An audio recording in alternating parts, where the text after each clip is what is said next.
अस्सलामुअलैकुम students. Financial accounting के अंदर आज हमारा टॉपिक है कैश बुक कि कैश बुक क्या होती है और क्यों बनाई जाती है और कैसे बनाई जाती है, इस चीज को हम आज डिस्कस करेंगे। तो सबसे पहले हमें ये पता होना चाहिए कि बिजनेस, कोई भी बिजनेस हो, छोटा बिजनेस क्या करता है कि जो जितनी भी ट्रांजैक्शन उसकी होती है वो सारी की सारी जर्नल के अंदर रिकॉर्ड करता है। जर्नल से लेजर बनाता है, लेजर से क्या करता है, ट्रायल बैलेंस बनाता है। ठीक है, ये हम पढ़ चुके हैं, ऐसी बात, ये बातें हम पढ़ चुके हैं। फिर क्या होता है कि आज जो हम चीज पढ़ने जा रहे हैं वो ये है कि बिजनेस हमारा बड़ा है या बिजनेस बड़ा हो गया, बिजनेस फैल गया, उसकी ट्रांजैक्शन ज्यादा हो गई, तो लाजमी बात है जो बंदा जर्नल बना रहा है उस वो एंट्रीज भी ज्यादा करेगा जर्नल के अंदर। जो बंदा, अगर वही बंदा लेजर मेंटेन कर रहा है तो लेजर के अंदर उसे बहुत से अकाउंट्स बनाने पड़ेंगे, तो वो वाला क्लार्क क्या हो जाएगा, उसके ऊपर प्रेशर ज्यादा हो जाएगा। उसके ऊपर बर्डन को या प्रेशर को कम करने के लिए बिजनेस क्या करता है कि जो दो मोस्ट बिजी अकाउंट होते हैं, बिजीएस्ट अकाउंट होते हैं, एक कैश और एक बैंक, इन अकाउंट्स से रिलेटेड कोई भी ट्रांजैक्शन जर्नल के अंदर नहीं की जाती। कोई भी एंट्री यानी ट्रांजैक्शन अकाउंट से रिलेटेड कोई भी ट्रांजैक्शन जो होती है उसकी एंट्री जर्नल के अंदर नहीं की जाती। जब जर्नल के अंदर एंट्री नहीं की जाती तो लाजमी बात है फिर उसको उसकी पोस्टिंग लेजर में नहीं होगी, तो ऑटोमेटिकली वो क्लार्क जो जर्नल या लेजर दोनों अलग, अगर जर्नल एक अलग बंदा बना रहा है तो उसके ऊपर भी बटन काम हो जाएगा, अगर लेजर एक अलग क्लार्क बना रहा है तो उसके ऊपर बटन काम हो जाएगा। अगर एक ही बंदा दोनों काम कर रहा है यानी वो जर्नल भी बना रहा है तो लेजर भी बना रहा है, तो उसके ऊपर ऑटोमेटिकली बर्डन कम हो जाएगा जब हम कैश ट्रांजैक्शंस और बैंक की ट्रांजैक्शंस को उसमें से निकाल देंगे। यानी हम क्या करेंगे कि वो ट्रांजैक्शंस हम जर्नल के अंदर रिकॉर्ड ही नहीं करेंगे। जर्नल के अंदर रिकॉर्ड नहीं होगी तो लेजर के अंदर अकाउंट भी मेंटेन फिर नहीं करने पड़ेंगे।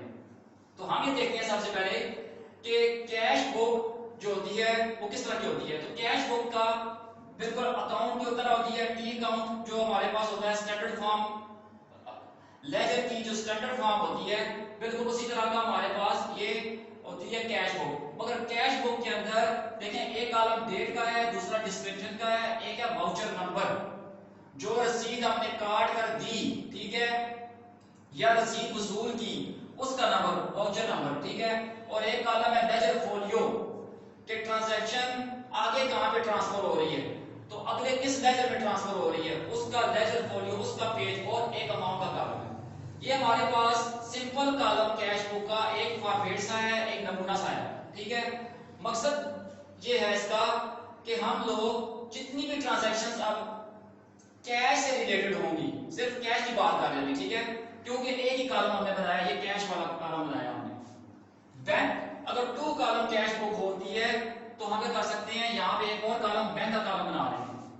मगर फिलहाल आप कैश से एक one single column cash book की बात कर रहे हैं, तो फिलहाल ये समझिए कि जितनी भी कैश ट्रांजैक्शंस होंगी, जो हर वो ट्रांजैक्शन जो कैश होगी, कैश पे होगी, कैश वसूल की जा रही है या दी जा रही होगी, ठीक है, उसकी रिकॉर्डिंग हम जर्नल के अंदर नहीं करेंगे। जर्नल के अंदर रिकॉर्डिंग नहीं करेंगे तो लाजमी बात है उसकी पोस्टिंग, उससे रिलेटेड पोस्टिंग लेजर में नहीं करनी पड़ेगी।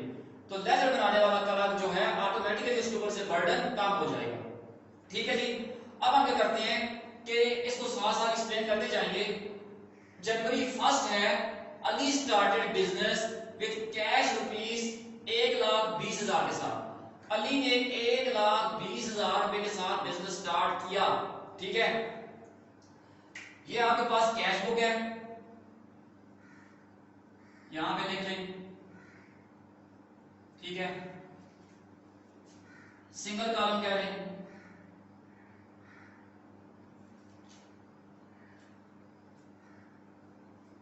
सिंगल कॉलम कैश बुक है, ठीक है। कैश बुक का पता चला, कैश बुक का मतलब होता है the book in which cash transactions are recorded, ठीक है, इधर कैश पेड आर रिसीव्ड।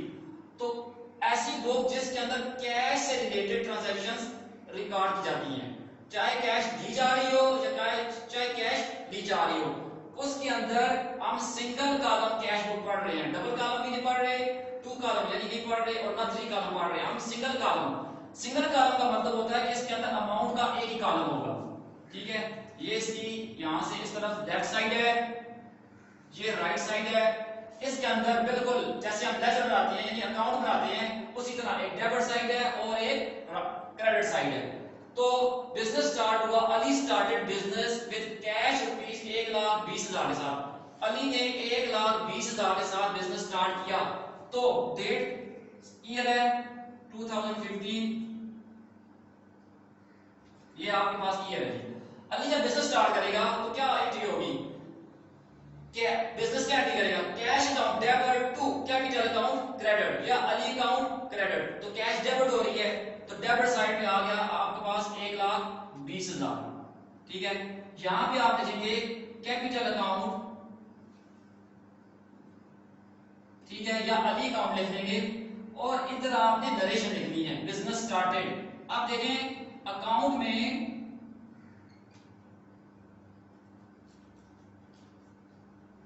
जब हम अकाउंट बनाते हैं यानी किसी चीज का लेजर अकाउंट बना रहे होते हैं हम, तो क्या करते हैं, नरेशन नहीं लिखते। कैश बुक में और अकाउंट में ये डिफरेंस है, ये फर्क है कि यहाँ पे कैश बुक के अंदर हम नरेशन भी लिखेंगे, ठीक है। तो कैपिटल के साथ कर दिया 1,20,000, cash account to cash debit capital credit.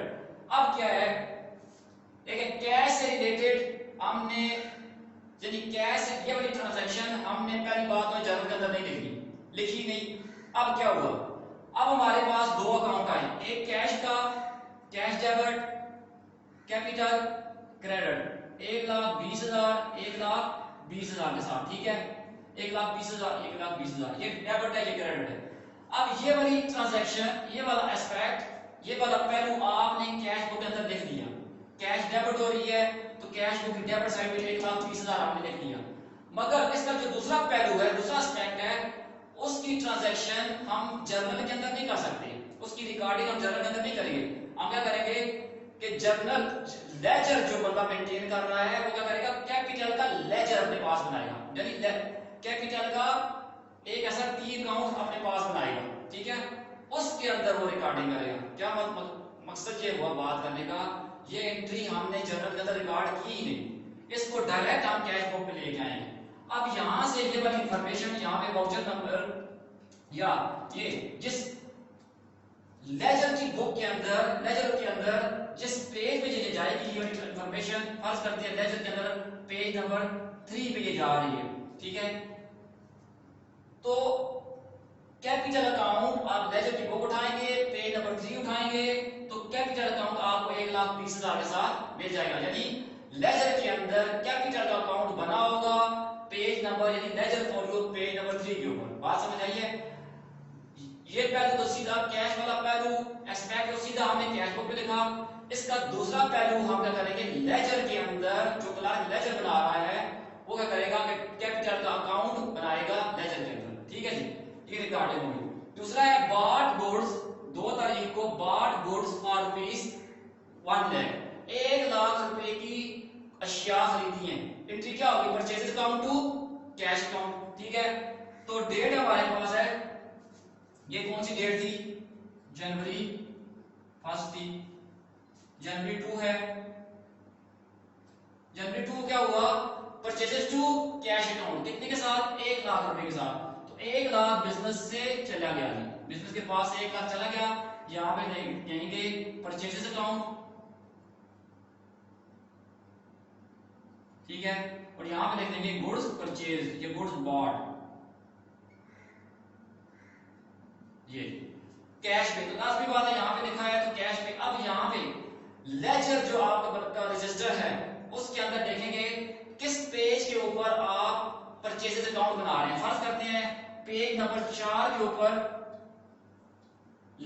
Purchases का लेजर बना हुआ है, परचेजेस का अकाउंट बना हुआ है। लेजर जो बुक है आपके पास उसके सफा नंबर 4 के ऊपर परचेजेस अकाउंट बना हुआ है। तो हमने ये इंफॉर्मेशन यहाँ पे 4 लिख दिया कि ये वाली इंफॉर्मेशन आपको लेजर फोलियो यानी लेजर रजिस्टर के फोलियो यानी पेज नंबर 4 पे आपको ये इंफॉर्मेशन मिल जाएगी। ये वाली एंट्री यानी परचेजेस टू कैश अकाउंट वाली एंट्री हमने जर्नल के अंदर नहीं की। क्यों, इस एंट्री इस ट्रांजैक्शन में कैश इन्वॉल्व थी तो हमने सीधा उठाकर क्या किया, कैश बुक में लिखा, ठीक है। अब ये जो कैश बुक है आपका ये जो आपकी कैश बुक है असल में यही आपके पास अब कैश अकाउंट है, ठीक है। ये आपको इंफॉर्मेशन दे रही है कैश अकाउंट की। जैसे आप कैश अकाउंट अलग से बनाते ऑटोमेटिकली एक बंदा है वो सिर्फ और सिर्फ कैश बुक को हैंडल कर रहा है, इसके अंदर रिकॉर्डिंग कर रहा है, चीज कैश आ रही है तो लिख रहा है, कैश जा रही है तो लिख रहा है। अब क्या होगा कि चांसेस ऑफ एरर्स जो होते हैं, गलती के जो चांस होते थे, चांस हैं वो कम से कम हो जाएंगे। क्यों कि लेजर मेंटेन करने वाले बंदे के ऊपर से बर्डन कम हो गया है। ठीक है, वो वाला बर्डन इस बंदे के ऊपर आ गया है जिसके जिम्मे कंपनी ने ये लगाया है काम कि तुम सिर्फ कैश बुक बनाओ। तो अब इसका बर्डन क्या हो गया, उसका बर्डन यानी लेजर बनाने वाले का बर्डन डिवाइड हो गया है और कुछ बर्डन इसके ऊपर आ गया है। ये बंदा सिर्फ और सिर्फ कैश की ट्रांजैक्शन अपने पास लिखेगा और चांसेस ऑफ एरर्स, गलतियों के चांसेस थे वो भी ऑटोमेटिकली कम हो जाएंगे। मगर अकाउंट के अंदर नरेशन नहीं लिखी जाती, जबकि कैश बुक के अंदर हर ट्रांजैक्शन के अंदर यानी कैश बुक के अंदर हर ट्रांजैक्शन के साथ जो कैश का पहलू है उसके साथ आपने नरेशन लिखनी है। जैसे ये नरेशन की बिजनेस स्टार्टेड, गुड्स बॉट, अब देखें 3 तारीख को गुड्स सोल्ड फॉर ₹80,000, 80,000 रुपए की चीजें बेची हैं। तो एंट्री क्या होगी, कैश टू सेल्स, कैश आ रही है कितनी की 80,000, डेबिट होगी कैश बुक की डेबिट साइड पे। ठीक है, 80,000 किससे हुई है, सेल्स अकाउंट से हुई है, ये लिख लिया। तो यहां पे लिख लें गुड्स सोल्ड, नरेशन लिख ली। ठीक है, डेट यहां पे 3 है, 3 नरेशन ये आ गया गुड्स सोल्ड। ठीक, अब एंट्री ये हमारे पास है गुड्स सोल्ड की कि कैश टू सेल्स अकाउंट 80,000।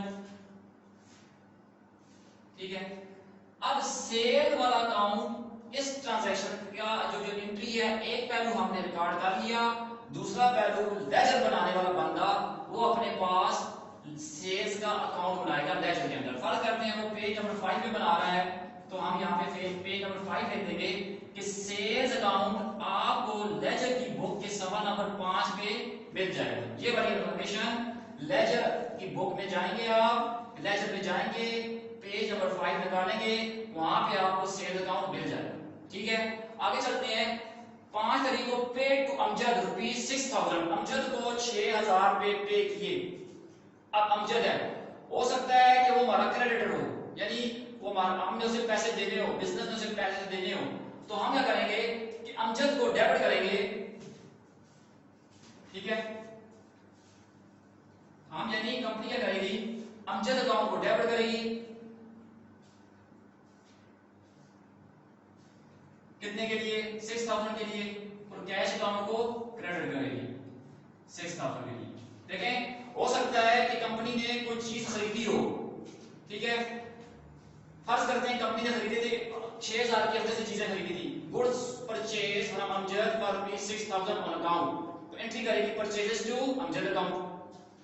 अब अमजद को पेमेंट कर रहे हैं, तो अमजद को पेमेंट कर रहे हैं तो हम कहते हैं पे टू अमजद ₹6,000। अब हम कहेंगे Amjad account debit to cash account credit, यानी जो हमारी लायबिलिटी थी वो अब मीट हो गई है, वो पूरी हो गई है, तो हमारे पास से कैश जा रही है, कैश जा रही है, क्रेडिट हो रही है, तो क्रेडिट साइड पे लिखेंगे आप।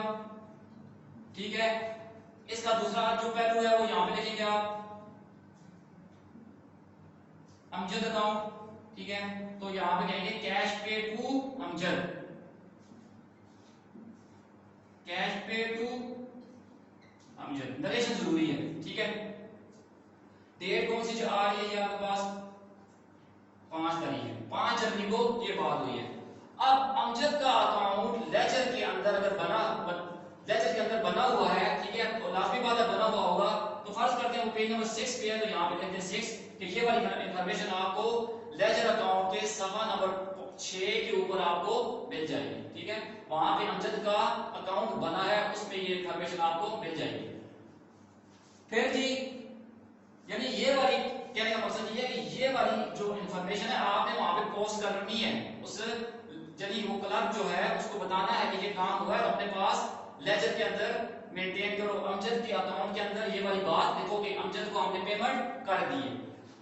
8 तारीख को receive from Sonia cash ₹8,000, Sonia से हमने 8,000 वसूल किए हैं। ठीक है, हो सकता है हमने से कोई चीज दी हो, कोई चीज बेची हो, सोनिया ने हमें पैसे दिए हैं, तो हमारे पास असल चीज ये है कि सोनिया से हमारे पास पैसे आ रहे हैं, तो कैश टू सोनिया कितना 8000 ठीक है। तो कैश हमारे पास आ रही है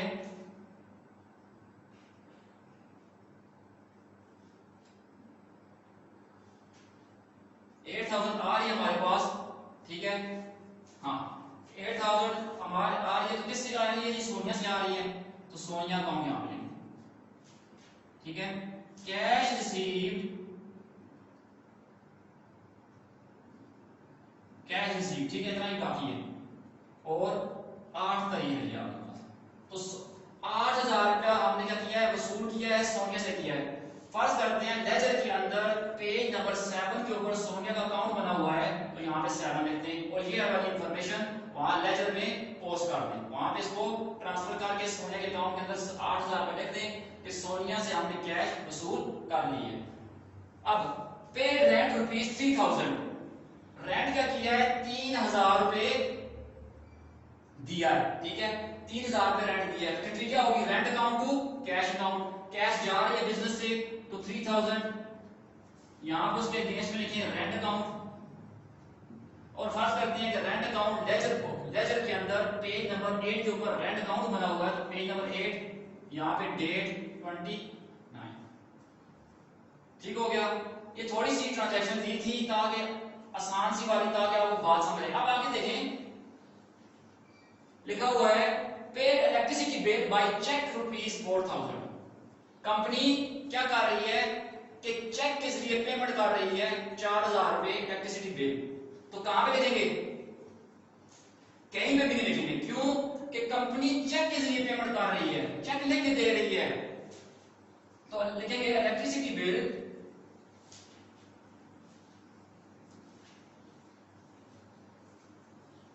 एक्सपेंस, ठीक है, अकाउंट 4000 टू बैंक अकाउंट, ठीक है। तो इस ट्रांजैक्शन के अंदर, इस एंट्री के अंदर कहीं भी कैश नहीं लिखा हुआ, तो लिहाजा ये कैश बुक से रिलेटेड एंट्री नहीं है, ये ट्रांजैक्शन कैश बुक से रिलेटेड नहीं है। तो एंट्री के अंदर कैश प्लस आया ही नहीं है, तो हम उसको कैसे कैश बुक के अंदर लिखें? ना यहाँ पे कैश डेबिट हो रही है ना क्रेडिट हो रही है। तो क्या होगा कि ये वाली ट्रांजैक्शन सिर्फ इसलिए लिखी थी यहाँ पे कि आपको बात समझ आ जाए कि बैंक चेक के जरिए पेमेंट हो रही है, ठीक है। जिस बंदे को हम इलेक्ट्रिसिटी बिल के ये पैसे दे रहे हैं, चेक वो जाके बैंक से निकलवा लेगा। हमने बैंक को इसलिए क्रेडिट किया है कि बैंक में से बैंक हमारा डेबिट है, ठीक है, यानी हमारा एसेट है तो डेबिट होगा, उसमें से जब पैसे जाएंगे तो क्रेडिट हो जाएगा, यानी decrease in asset is credited.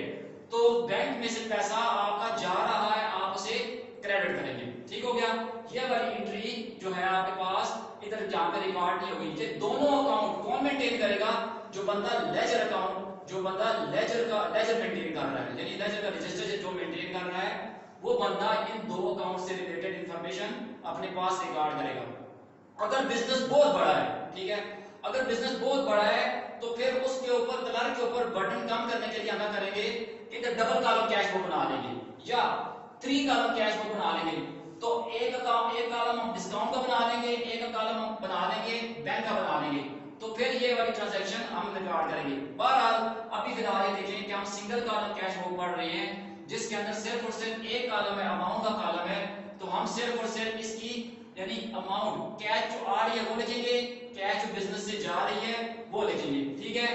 और इसके अगेंस्ट इसके हर दूसरे एस्पेक्ट की जितनी भी ट्रांजैक्शन है, जितनी भी ट्रांजैक्शन है या जो रिगार्डिंग है, वो सारी की सारी जितनी भी ट्रांजैक्शन है रिगार्डिंग है, वो सारी की सारी कौन मेंटेन करेगा, कौन लिखेगा? वो क्लर्क लिखेगा, ठीक है जी। एक पहलू यानी कैश ट्रांजैक्शन के अंदर एक पहलू कैश बुक में आता है, तो दूसरा पहलू लेजर में जाता है, लेजर के रजिस्टर में जाता है। अब ये देखें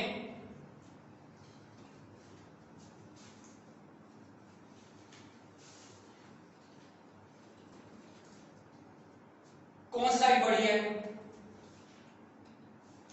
1,20,000, 80,00,000, 2,08,000, ठीक है। 2,08,000 रुपए आपकी डेबिट साइड पे आया, जिसमें से आपका कितना गया जी? 1,00,000, ठीक है, 6,000 और 3,000 आपका चला गया। तो 2,08,000 में से माइनस करें 1,00,000 9,000, ठीक है। आपके पास क्या आएगा,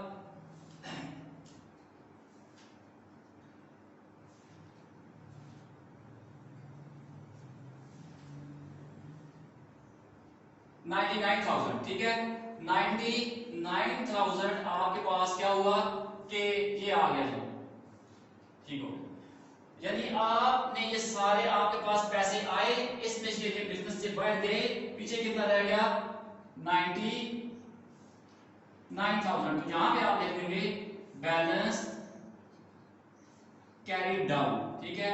और यहां पे लिख देंगे 31, यानी 31 जनवरी को क्या हुआ कि आपके पास 99,000 रुपीज बिजनेस के अंदर पड़े हुए हैं। यानी बिजनेस के जो कैश बॉक्स है उसके अंदर 99,000 रुपीज पड़े हुए हैं।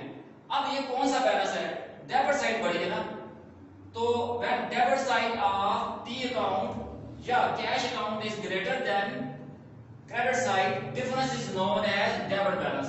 ये आपका डेबिट बैलेंस है। कौन सा बैलेंस है आपका, 99,000 जो है आपका कौन सा बैलेंस है, डेबिट बैलेंस है, ये याद रखिए।